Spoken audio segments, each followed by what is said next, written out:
ಹಿಂದಿನ ಕಾಲದಲ್ಲಿ ಗುರುಗಳು ಅಂದರೆ ಅವರನ್ನು ಬಹಳ ಪೂಜ್ಯ ಮನೋಭಾವದಿಂದ ನೋಡ್ತಿದ್ರು.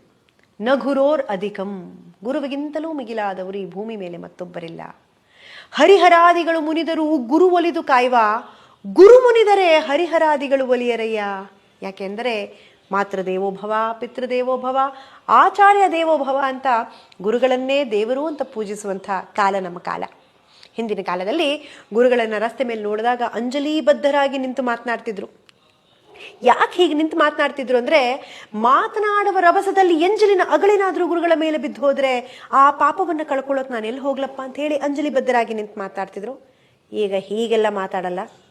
ಈಗ ನಿಂತ್ಕೊಂತಾರೆ, ಏನ್ರಿ ಮೇಷ್ಟ್ರೇ ಚೆನ್ನಾಗಿದ್ದೀರಾ, ಪಾಪ ಗುರುಗಳೇ ಗಡ ಗಡ ಗಡ ಚೆನ್ನಾಗಿದ್ದೀನಪ್ಪ ಅನ್ನುವ ಮಟ್ಟದಲ್ಲಿ ಬಂದು ನಾನು ನಿಂತಿದ್ದೆ.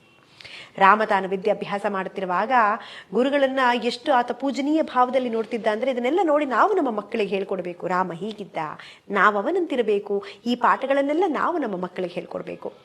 ಈ ವಿಚಾರ ಬಂದಾಗ ನೋಡಿ, ಗುರುಗಳು ಹೇಳ್ಕೊಳ್ಳೋದೇ ಒಂದು. ಹಿಂದಿನ ಕಾಲದಲ್ಲೆಲ್ಲ ಅಷ್ಟು ಶ್ರದ್ಧಾಭಕ್ತಿಯಿಂದ ಕಲಿತಿರೋದಕ್ಕೆ ವಿದ್ಯೆ ಅಷ್ಟು ಚೆನ್ನಾಗಿ ಒಲಿದು ಬರ್ತಿದ್ದು. ಈಗ ಶ್ರದ್ಧೆಯೂ ಇಲ್ಲ, ಭಕ್ತಿಯೂ ಇಲ್ಲ, ಅದಕ್ಕೆ ವಿದ್ಯೆ ಎಲ್ಲ ನೈವೇದ್ಯ ಆಗೋಗಿರೋದು. ಪಾಪ ಗುರುಗಳೇ ಒಂದು ಹೇಳಿಕೊಟ್ರೆ ಈ ಮಕ್ಕಳೇ ಒಂದು ಕಲ್ತ್ಕೊಂಡ್ಬರ್ತಾವೆ. ಈ ಕಲಿಯುವಾಗ ನಾವೇನಾದರೂ ಎಡವಟ್ಟು ಮಾಡಿಕೊಂಡ್ರೆ ಅದು ಹೇಗೆ ಅವಾಂತರಗಳನ್ನು ಸೃಷ್ಟಿ ಮಾಡುತ್ತೆ ಅನ್ನೋದಕ್ಕೆ ಪಾಪ ಒಬ್ಬ ಮೇಷ್ಟ್ರು ಒಬ್ಬ ಹುಡುಗನಿಗೆ ಅದ್ಭುತವಾದ ಸಂಸ್ಕೃತದ ಒಂದು ಪಾಠವನ್ನು ಹೇಳ್ಕೊಡ್ತಾರೆ.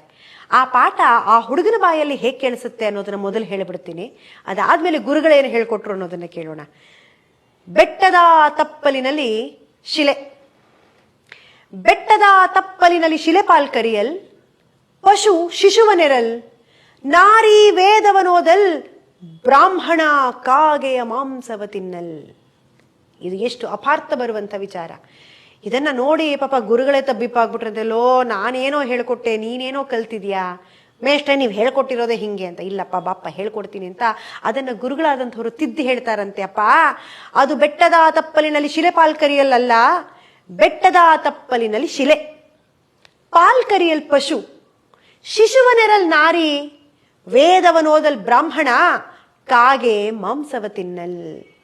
ಸೊ ಸರಿಯಾದ ವಿಚಾರವನ್ನು ಸರಿಯಾಗಿ ನಾವು ಹೇಳದೆ ಹೋದರೆ ಅದು ಹೇಗೆಲ್ಲ ಎಡವಟ್ಟು ಮಾಡುತ್ತೆ ಅನ್ನೋದಕ್ಕೆ ಈ ಶ್ರದ್ಧಾ ಭಕ್ತಿ ಗುರುವಿನ ಮೇಲೆ ಒಂದು ಪೂಜ್ಯ ಮನೋಭಾವ ಇದ್ದಾಗ ಮಾತ್ರ ಆ ವಿದ್ಯೆಯೂ ಕೂಡ ನಮಗೆ ಒಲಿಯೋದಕ್ಕೆ ಸಾಧ್ಯ. ಅಂದ ಮೇಲೆ ಈಗಿನ ಕಾಲದ ಮಕ್ಕಳಿಗೆ ಹೇಳೋದು ನಗುರೋರ್ ಅಧಿಕಂ, ಗುರುವಿಗಿಂತಲೂ ಮಿಗಿಲಾದವರಿಲ್ಲ. ತಾಯಿ ತಂದೆ ಗುರುಗಳನ್ನ ಯಾರು ದೇವರು ಅಂತ ಪೂಜಿಸ್ತಾರೋ ಅವರನ್ನ ಭಗವಂತನೇ ಕೈ ಹಿಡಿದು ಕಾಪಾಡ್ತಾನೆ. ಅಂದಮೇಲೆ ನಾವು ಕೂಡ ಅದೇ ಹಾದಿಯನ್ನ ಪಾಲಿಸೋಣ ಅಂತ ಹೇಳ್ತಾ ಈ ಕಥಾ ಪ್ರಸಂಗವನ್ನ ಇಲ್ಲಿಗೆ ಮುಕ್ತಾಯ ಮಾಡ್ತಾ ಇದ್ದೀನಿ.